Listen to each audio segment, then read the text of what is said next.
Yesterday, as Senate and Parliament resumed sittings after a month-long break, Mm-hmm. there was an interesting motion that was put forward by Senator Ndiritu, Mm-hmm. talking about the National Police Service and perhaps how to hold them accountable. I know that's something that we spoke about earlier. The amount of terror Kenyans have seen in the hands of the police in the last 1.5 months, to be Mm-hmm. honest, since independence, when you think about it, has been unwarranted, often illegal, but it seems that there's no recourse for Kenyans. There's no way to seek justice. IPOA, which is the Independent Police Oversight Authority, seems almost to be like a toothless dog, all Mm-hmm. bark, no bite. But Senator Nderitu pushed forward a stating some of the following things. One, that the National Police Service acknowledges and apologizes for all deaths resulting from peaceful demonstrations.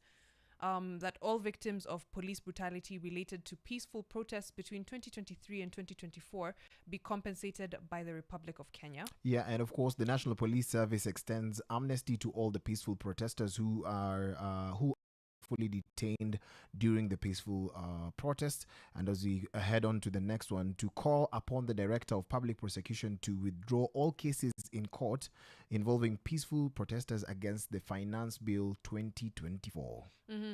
And the really very important ones now that the Independent Police Oversight Authority moves with speed, investigate and recommend appropriate action against officers found culpable of using brutality and excessive force against peaceful protesters. Mm-hmm. There's video evidence actually that was thrown out in a court yesterday because it could not be verified, of a police officer shooting a civilian. Mm-hmm. And I'll talk a little bit more about that and exactly, where video evidence lies, Mm-hmm. as far as evidence is concerned. Also, that the National Police Service submits to Parliament the revised standard operating procedures on the management of protests, demonstrations, and the use of force to contain demonstrations. Mm-hmm.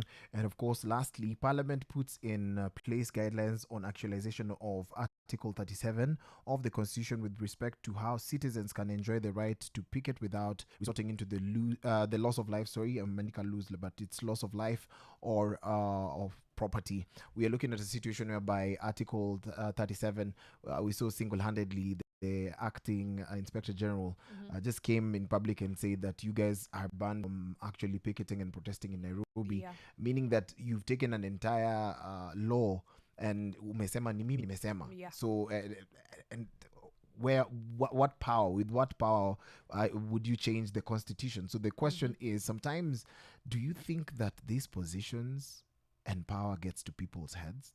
Absolutely, 100%.